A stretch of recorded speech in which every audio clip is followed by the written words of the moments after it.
আসুন, তাজা তাজা কচু শাক নিয়ে যান। হ্যাঁ হ্যাঁ, এদিকে এদিকে তাজা শাক নিয়ে যান। কি রে তিথি, তুই হঠাৎ বাজারে? হারু কাকা কই? বাবার খুব অসুখ, ঘরে চাল নেই। কাল থেকে না খেয়ে আছি গো রাহুল ভাই। নেবে এক আঁটি শাক? আহারে, তোর কথা শুনে আমার খুব কষ্ট হচ্ছে রে। কি করব বল, আমার কাছে যে টাকা নেই, সব টাকা শেষ।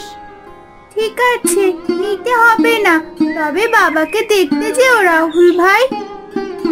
আচ্ছা ঠিক আছে, আমি বিকালে এক পাক যাব কাকাকে দেখতে। এখন আমি আসি রে তিথি। আসুন আসুন, তাজা কচু শাক নিয়ে যান, এক আঁটি 10 টাকা। হ্যাঁ রে কমল, ওটা হারুর মেয়ে না? হ্যাঁ মহাজন, ওটা হারুর মেয়ে তিথি। শুনেছি হারুর নাকি মরণ ব্যাধি রোগ হয়েছে। সাপের বাচ্চাটা ঝুড়িতে কি নিয়ে এসেছে দেখতো। চিল্লাচিল্লি শুনে বোঝা যায় কচু শাক নিয়ে এসেছে। দেবেন নাকি একটা কানমলা সাপের বাচ্চাটাকে? কাকা, দাদু, নেবেন নাকি কচু শাক? কচু শাক? এগুলো গরিবেরা খায়। আর শোন, এই বাজারে কিছু বিক্রি করতে হলে কর দিতে হয়। 50 টাকা কর দে। আমার কাছে কোনো টাকা নেই দাদু, এগুলো বিক্রি করে চাল আর বাবার ওষুধ নেব। এই পিচি বলে কি মহাজন, টাকা নেই আবার আপনার বাজারে শাক বিক্রি করবে? হাসালে তো। টাকা নেই তবে রে, যা যা আমার বাজার থেকে, দূর হয় এখান থেকে। কাজটা দাদু আপনি ভালো করলেন না। সৃষ্টিকর্তা এর বদলা নেবেই নেবে একদিন।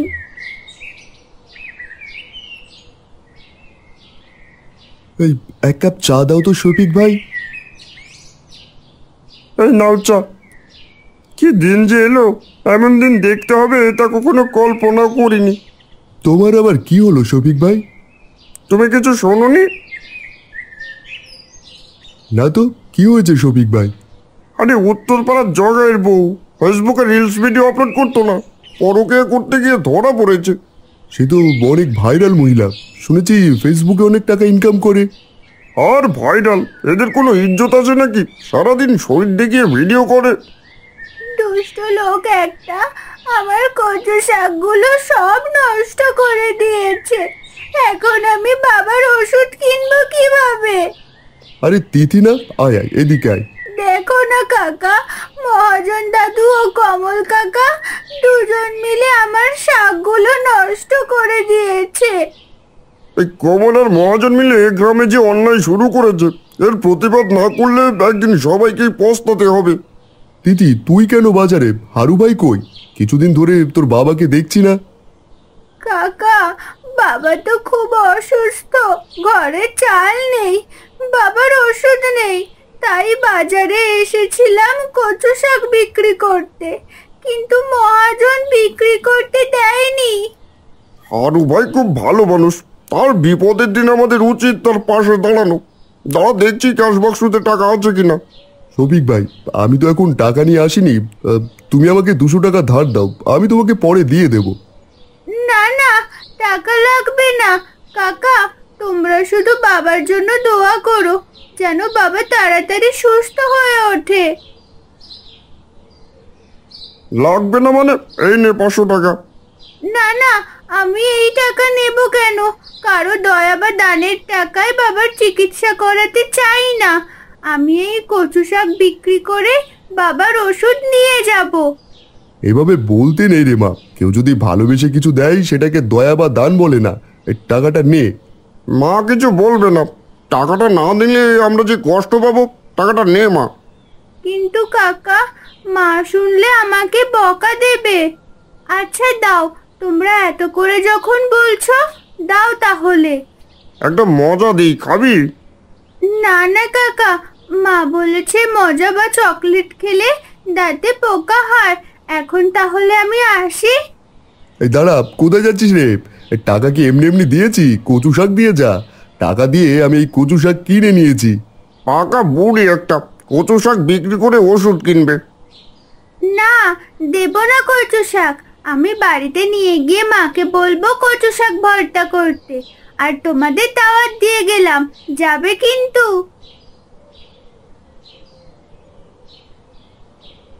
শ্যামলী, আরে ও শ্যামলী, তিথি কোথায়? তিথিকে দেখছি না যে। তিথি, ও তিথিমা, আমার পাশে এসে বস তো একটু। তিথিকে একটু বাজারে পাঠিয়েছি কচু শাক বিক্রি করতে। হায় সৃষ্টিকর্তা, আমাকে এই দিনও দেখতে হবে, তা আমি কোনোদিনও ভাবি নাই। কি করব বলো, তোমার কষ্ট যে আর আমি দু চোখে দেখতে পারছি না গো। তাই বলে এতটুকু বাচ্চা মেয়েটাকে, ছি ছি ছি, কাজটা তুমি একদমই ভালো করনি। মা, মা, ও মা, কই গেলে গো? হয়তো তিথি চলে এসেছে।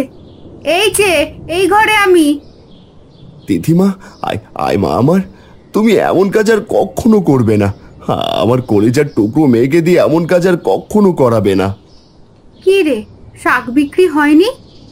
না মা, কচু শাক বিক্রি হয়নি, তবে এই দেখো 500 টাকা। তিথি, এই টাকা কোথায় পেলে?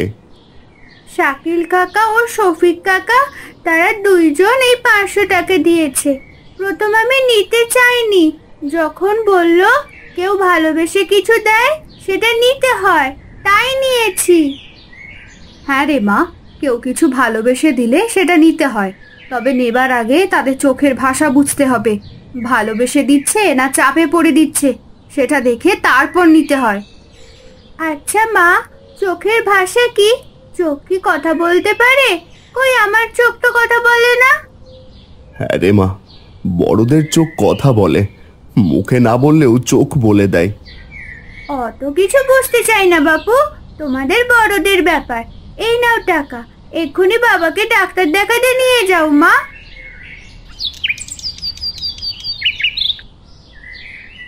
কাকা, ঝালমুড়ি ক টাকার দেব?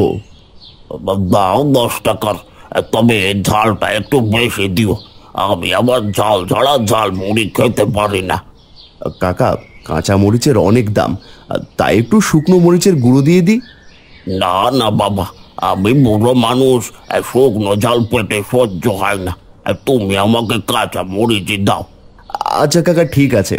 তা কাকা, নয়নকে কোন দেশে পাঠালে, আর বেতন কত হবে? এই নেন কাকা ঝালমুড়ি। বাবা বাবা, অনেক মজা হয়েছে তো মুড়ি মাখাটা। অনেক কষ্টে সষ্টে ছেলেকে তোমাদের দোয়ায় মালয়েশিয়া পাঠালাম। এই ধরো, বাংলা টাকায় প্রতি মাসে 50,000 পাবে। এই নাও টাকা হারু, আমি এবার চললুম। আচ্ছা কাকা, ভালো থাকবে। এই আসেন আসেন, মুড়ি মাখা খেয়ে যান। আরে হারু ভাই, কেমন আছো? ভালো আছি রে শাকিল, তোরা না থাকলে হয়তো বিনা চিকিৎসায় মারা যেতাম। না ভাই, সব ওই উপরওয়ালার কৃপা। আমরা গরিব মানুষ, আমরা মানুষ মাত্র ও ছিলা। তা তিথি কেমন আছে? তিথি ভালো আছে। শাকিল, আমি এবার পঞ্চায়েত প্রধানের কাছে নালিশ করব মহাজনের ব্যাপারে। আমিও যাব তোমার সাথে। কমল ও মহাজনের অত্যাচার আর মেনে নেওয়া যাচ্ছে না। ঠিক আছে, তাহলে এই কথাই রইল। কাল সকালে পঞ্চায়েত অফিসে যাব। এই শোনো হারু, কাশেম মির্জার ছেলে ও তার সাঙ্গ সবাই বাজে লোক, তা আমিও জানি। জেনেও কিছু করার নেই। তাই বলে সব অত্যাচার মুখ বুজে শুয়ে যেতে হবে? আপনি তো গ্রামের প্রধান, আপনি যদি এমন কথা বলেন তাহলে গ্রামের লোকেরা কোথায় যাবে বলেন? দেখো হারু, তুমি সৎ নিষ্ঠা বুদ্ধিমান পুরুষ, তোমাকে বেশি কিছু বলবো না। তবে এমন কিছু করতে হবে যা করলে মহাজনের মতো লোককে ঘায়েল করা যায়। কাকা, সেই উপায়টা কি তাই জানতে আপনার কাছে আসা। এ তো সহজ কথা, অনেকের মুখে শুনেছ, তাও বলি শোনো। ধর্ম বিশ্বাসী লোককে ঘায়েল করতে হয় ঈমান নষ্ট করে, গরিব মানুষকে আঘাত করতে হলে ইজ্জত নিতে হয়, আর প্রভাবশালীকে ঘায়েল করতে হলে তার ক্ষমতা কেড়ে নিতে হয়। কিন্তু কিভাবে মহাজনের ক্ষমতা কেড়ে নেব? হ্যাঁ, তুমি এটা ভালো বলেছ। আর কিভাবে ক্ষমতা কেড়ে নেবে?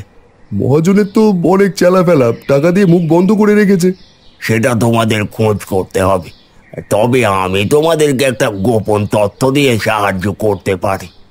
কি সেই গোপন কথা? বলেন কাকা। হ্যাঁ কাকা, বলেন কি সে গোপন তথ্য? আমিও হারু ভাই মিলে মহাজনের মুখোশ খুলে দেব। শোনো তাহলে, মুক্ত হস্তে দান সংস্থার ওপর মহল থেকে আমাদের ডুমুরপাড়া গায়ে দরিদ্র 600 পরিবারকে ত্রাণ বিতরণের দায়িত্ব দিয়েছে মহাজনকে। কি বলছেন কাকা? গ্রামের লোকজন তো এই ব্যাপারে কিচ্ছুটি জানে না। আমার যতটুকু ধারণা, এই ত্রাণ গ্রামবাসীদের না দিয়ে রেখে দেবে তার গোডাউনে। তাহলে আমরা কি করতে পারি এখন? কিভাবে মহাজনকে ধরিয়ে দেবো সেই সংস্থার কাছে যে একজন মিথ্যাবাদী অসৎ লোক? তাহলে শোনো, রাতের আধারে মহাজনের গোডাউনে গিয়ে তোমরা সব খাদ্যশস্য বস্তু সরিয়ে ফেলবে, আর ত্রাণ বিতরণের তারিখ আমি সংস্থার কাছে টেলিফোন করে বলে দেব। মহাজন সব মেরে দিয়েছে। আর এইভাবেই এক এক করে মহাজনের মুখোশ খুলে দেবো একটু একটু করে, আর এটাই হবে আমার প্রথম জবাব।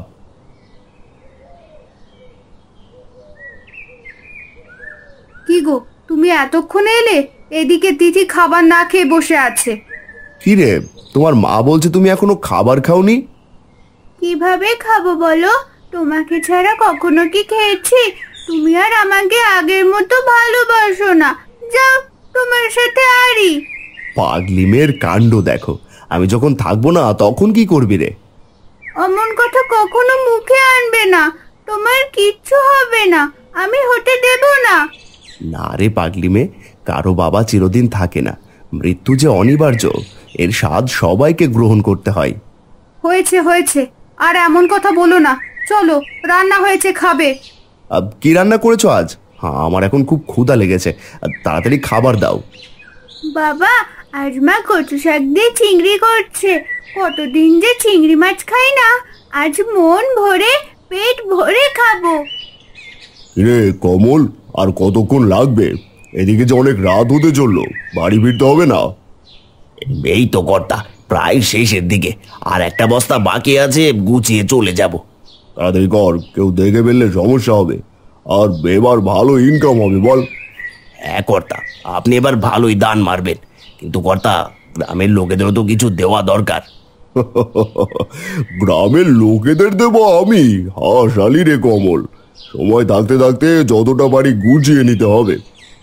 গ্রামের লোকেরা যদি জানতে পায় তাহলে তো সব লঙ্কাকাণ্ড ঘটে যাবে।